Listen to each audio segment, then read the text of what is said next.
rights, particularly the right to choose the directors who will oversee the company. How do shareholders actually exercise that power? Do they all have to gather in a big room for meetings, or are there other ways for them to make their voices heard and cast their votes? Their power is primarily exercised through meetings and voting. A corporation must hold an annual meeting each year. Its primary, though not exclusive, purpose is typically to elect directors, but any other business properly brought before the meeting can also be addressed. So an annual meeting is mandatory. What about other meetings? Beyond the annual meeting, corporations can also hold special meetings to address specific urgent issues that arise between annual meetings, like approving a major merger. However, the purpose of a special meeting must be clearly specified in the notice sent to shareholders, and generally only that specified business can be conducted. These special meetings can typically be called by the board of directors or by shareholders who own a certain percentage of the voting shares, often at least 10%, but that can vary by state or by the company's articles bylaws. What about the formal requirements for these meetings? Do shareholders need advance notice? And what happens if a company, maybe a small one, just forgets or fails to hold its annual meeting? Does that invalidate everything the company does? Good questions. Yes, notice is required. Voting shareholders must be notified of the time, date, and place of any meeting, whether it's the annual or a special one, in a timely manner. State law typically requires this notice be given between 10 and 60 days before the meeting date. Can shareholders waive that notice? Yes, they can. A shareholder can waive notice either formally in writing or informally, simply by attending the meeting without objecting to the lack of notice at the beginning of the meeting. And acting without a meeting. Interestingly, shareholders can also take any action that could have been taken at a meeting by unanimous written consent, without holding a meeting at all.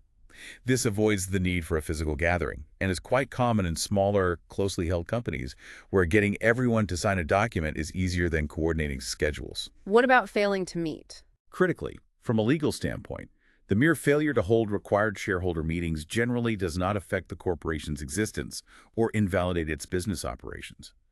It's a violation of corporate procedure, and shareholders could potentially sue to compel a meeting. But it's not usually a fatal flaw for the corporation itself. It's also important to remember that the meeting requirements for shareholder meetings are often more formal and rigid than those for board meetings. Boards often have different, generally less strict, notice and procedural rules for their own meetings. How does the actual voting work for shareholders at these meetings? Is it always just one share gets one vote? Typically, yes, that's the default rule. Each share of common stock is entitled to one vote. So if you own 100 shares, you generally get 100 votes on each matter put to a shareholder vote. Eligibility to vote is based on ownership of stock at the close of business on a specific record date, which is usually set by the board sometime before the meeting. So even if I sell my shares right before the meeting? If you owned the shares on the record date, you are still the one legally entitled to vote those shares at the meeting, even if you subsequently transferred the stock to someone else after the record date but before the meeting actually happens. The record date locks in who gets to vote. How can shareholders vote? In person only? Shareholders can vote either in person at the meeting or, very commonly, by proxy. A proxy is essentially an authorization given by the shareholder to another person to vote their shares on their behalf. A proxy vote must typically be executed in a signed writing, which can often be electronic now, and delivered to the corporation or its designated agent before the meeting. It's also worth noting a key restriction. A corporation generally cannot vote its own shares that it might hold, like treasury stock. That prevents management from artificially inflating their voting power. Okay, so we know who can vote and how. What about actually passing proposals at these meetings? How many votes are needed to get something approved? Two key concepts here: quorum and approval. First, for any vote to be valid at a shareholder meeting, a quorum must be present. A quorum is the minimum number of voting shares that need to be represented at the meeting, either in person or by proxy. The required quorum is typically a majority of the votes entitled to be cast on a matter, unless the articles or bylaws specify a different percentage, which cannot usually be less than 1/3. So if a quorum is present? If a quorum is present, then a specific proposal is generally approved if the votes cast in favor of the proposal exceed the votes cast against it. Notice this is a majority of votes cast, not necessarily a majority of all outstanding shares or even a majority of the quorum present. Abstentions and broker non-votes often don't count as votes against under this standard, though the specifics can vary by state and the type of proposal. You mentioned earlier that directors are usually elected at the annual meeting. Is there a special way to vote for directors that might help smaller shareholders, the minority owners, have a better chance of actually getting someone they support onto the board instead of just being outvoted by a big majority shareholder on every single seat? Yes, that's a very important mechanism designed specifically for that purpose. It's called cumulative voting. Cumulative voting. How does that work differently from the standard one share, one vote per seat method? It's an alternative to what's called straight or direct voting, where, as you said, one share just equals one vote for each director seat being filled. Cumulative voting is only permitted if it's expressly allowed by the Articles of Incorporation. It's not the default rule in most states. If it is allowed, it works like this. It allows each shareholder to cast a total number of votes equal to their number of shares multiplied by the number of director positions being elected. And crucially, the shareholder can then concentrate all those votes on just one candidate or distribute them among several candidates as they see fit. Okay, multiply shares by seats. How does that actually help a minority shareholder in practice? Can you give an example? Sure. Let's say there are 3 director seats up for election, and a minority shareholder holds 100 shares. With straight voting, they can cast 100 votes for their preferred candidate, 100 for B and 100 for C. If a majority shareholder controls, say, 201 shares, the majority shareholder can cast 201 votes for each of their 3 preferred candidates, easily outvoting the minority shareholder for every single seat. Right, the minority gets shut out. Exactly. But with cumulative voting, the minority shareholder gets 100 shares times 3 seats equals 300 total votes. The majority shareholder gets 201 shares times 3 seats equals 603 total votes. Now, the minority shareholder can choose to cast all 300 of their votes for just one candidate, candidate A. The majority shareholder wanting to elect all 3 of their candidates might split their 603 votes, perhaps 201 for each of their 3 choices, candidates X, Y, Z. In this case, the minority shareholder's candidate A, with 300 votes, would likely win one of the seats, beating out the majority's candidates who only received 201 votes each. You see how it allows them to concentrate their voting power. Ah, I see. By pooling all their votes onto one person, they can guarantee representation even if they don't have a majority overall. That's clever. It is. The purpose is specifically to allow minority shareholders to elect representatives to the board, significantly increasing their influence and voice compared to straight voting where they might get completely shut out. It's a tool for ensuring broader representation on the board. Okay, so voting is key. Beyond voting and electing the leaders, do shareholders have a fundamental right to know what's actually going on inside the company? Transparency is often a huge concern for investors, right? They want to see the books. Absolutely. Shareholders do have important inspection rights.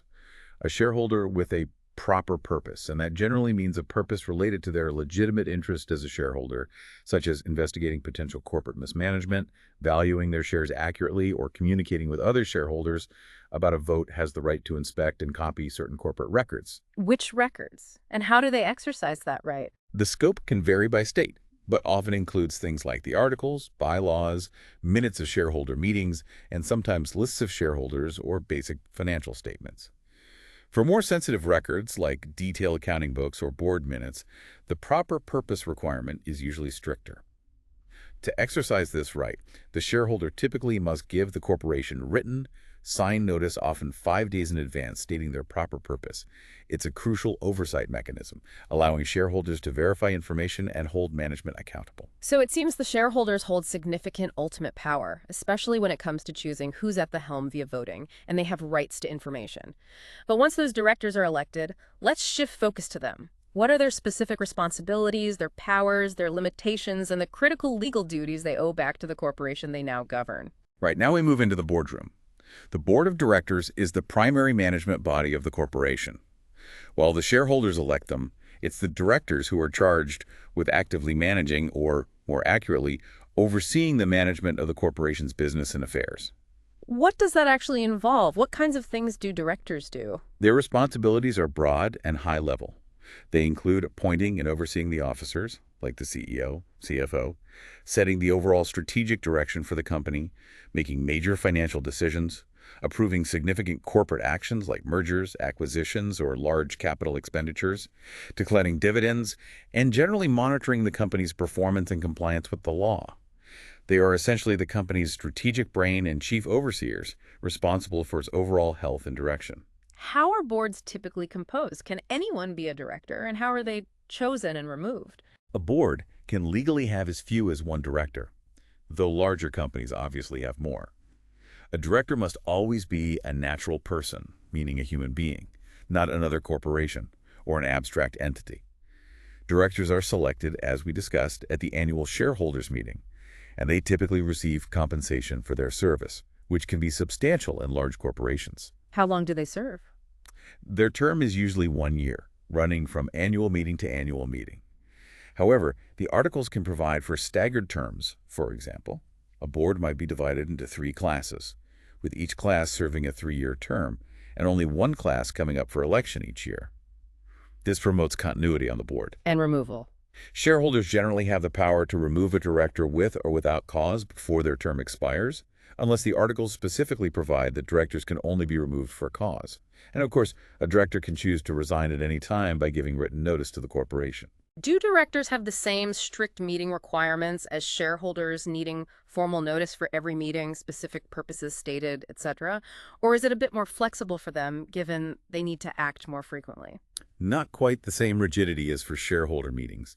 The rules are generally a bit more flexible, reflecting the board's ongoing management role.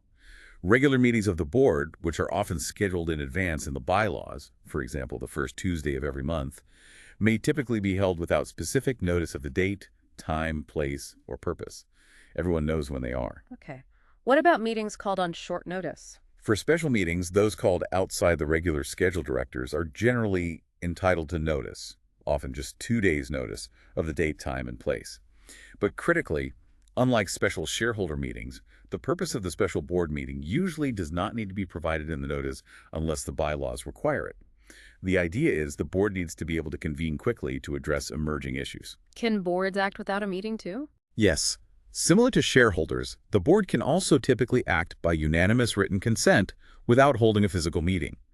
This is very common, especially for routine matters or in smaller companies where getting all directors to sign off on a document is efficient. And what about voting in the boardroom? Is it similar to shareholder voting, one director, one vote? Are there proxies? It's generally one director, one vote. But there are some key differences from shareholder voting that really underscore the personal nature of a director's duties and responsibilities. First, for the board's acts at a meeting to be valid, a quorum of directors must be present. A quorum typically requires a majority of the total number of directors authorized on the board, unless the bylaws specify a different number, but usually not less than 1/3. Okay, majority for quorum. How many votes to pass something? If a quorum is present, board approval usually requires the assent of a majority of the directors present when the vote takes place. So let's say a board has 9 directors. A quorum would likely be 5. If only 5 directors show up to the meeting, which constitutes a quorum, then a vote of just 3 of those 5 directors present is usually enough to pass a resolution. Ah, a majority of those present, not necessarily a majority of the whole board. That's different. It is, and here are 2 more crucial differences from shareholders. Directors generally cannot vote by proxy. Their personal judgment, presence, and participation are considered essential to the board's deliberative function. They have to show up, engage, and vote themselves. No proxies for directors. Got it. Furthermore, agreements between directors on how they will vote on certain matters, sometimes called pooling agreements or vote-buying agreements, are generally considered void and unenforceable as against public policy. Why? Because directors owe their fiduciary duty directly to the corporation and must exercise their independent judgment in its best interests, not be bound by prior agreements with fellow directors or outside parties. Okay, that sets the stage for how boards operate. Now for the really big one. What are the absolute core duties that directors legally owe to the corporation? This sounds like the absolute legal backbone of their entire role and potential liability. It absolutely is. This is the cornerstone of corporate law regarding governance and accountability. While carrying out their duties, every director is legally required to act, 1, in good faith, and 2, in a manner the director reasonably believes to be in the best interests of the corporation. This overarching requirement then breaks down into 2 fundamental, distinct fiduciary duties: the duty of care and the duty of loyalty. These are distinct concepts, but they often intertwine in practice. Let's start with the duty of care. What exactly does that entail for a director? What's the standard they're held to? The duty of care essentially obligates a director to act with the level of care that a person in a like position would reasonably believe appropriate under similar circumstances. This is often called the prudent person standard. It's not about being perfect or guaranteeing success. It's about being diligent, reasonably informed, and making decisions thoughtfully and deliberately. So they have to pay attention and do their homework. Pretty much. Directors are expected to attend meetings, review materials provided to them, ask questions, and generally stay informed about the company's business. They must also use any additional knowledge and special skills they personally possess. If you're an expert accountant on the board, you're expected to use that expertise. Importantly, directors can generally rely on information, opinions, reports, or statements prepared or presented by officers, employees, board committees, or outside experts, like lawyers, accountants, investment bankers, as long as the director reasonably believes those sources to be reliable and competent in the matters presented. They don't have to be experts in every single field themselves, but they must exercise care in choosing whom they rely on. Business involves risk, though. Decisions made carefully and in good faith might still turn out badly in hindsight. How are directors protected from being constantly sued just because a business strategy didn't pan out as hoped? That's where the extremely important business judgment rule, BJR, comes into play. This is arguably the most significant legal doctrine protecting directors and is fundamental to corporate governance. The BJR provides a rebuttable presumption that, in making a business decision, a director acted on an informed basis, in good faith, and with the honest belief that the action taken was in the best interests of the corporation. A presumption in their favor. Yes. The BJR essentially shields directors from liability for honest mistakes, poor business outcomes, or decisions that simply look bad in retrospect, as long as the decision was made following a reasonable process and without conflicting interests. Courts are generally very reluctant to second-guess good-faith business decisions made by informed directors, recognizing that business inherently involves risk-taking, and directors need the freedom to innovate and make tough calls without constant fear of personal liability for outcomes they couldn't predict. So, the BJR is a powerful shield. When can that shield be pierced? When is a director not protected by the business judgment rule, even if they claim they were acting in good faith? The presumption is rebuttable, meaning it can be overcome. To overcome the BJR and potentially hold a director liable for breaching the duty of care, a plaintiff typically has to show that the director 1. Did not act in good faith. 2. Was not informed to the extent they reasonably believed necessary under the circumstances, a failure of process. 3. Had a material personal interest in the challenged conduct and therefore was not objective. This often overlaps with the duty of loyalty. 4. Failed to devote attention to the corporation's affairs, essentially abandoning their responsibilities or showing gross negligence and oversight. 5. Failed to timely investigate matters of material concern after becoming aware of them, basically ignoring significant red flags.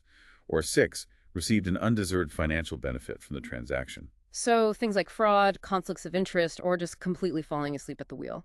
Exactly. The presumption of the BJR can generally be overcome by evidence of fraud, illegality, self-dealing, a conflict of interest, or a complete failure to exercise oversight, sometimes called sustained or systematic failure to exercise oversight. A court will generally not disturb an honest business judgment in the absence of fraud, illegality, or self-dealing. It protects process and good faith, not necessarily perfect outcomes. Okay, that sets a pretty high bar for care breaches. What about the other core duty, the duty of loyalty? This sounds like it deals more directly with those conflicts and self-interest issues. It does. The duty of loyalty is often considered the stricter and in some ways more fundamental duty. It's the obligation for a director to act in a manner the director reasonably believes is in the best interests of the corporation, putting the corporation's interests ahead of their own personal interests whenever they might conflict. How is this duty typically breached? What are the classic scenarios? Breaches of the duty of loyalty typically fall into three main categories. First, when a director engages in a conflict of interest transaction with a corporation, often called self-dealing. Second, when they usurp a corporate opportunity, taking a business chance for themselves that should have belonged to the company. And third, when they directly compete with the corporation they serve. Let's break down that first one. Conflict of interest transactions. What exactly constitutes that, and how does it relate to the term self-dealing? The director violates the duty of loyalty by engaging in a conflict of interest transaction, which is often synonymous with self-dealing.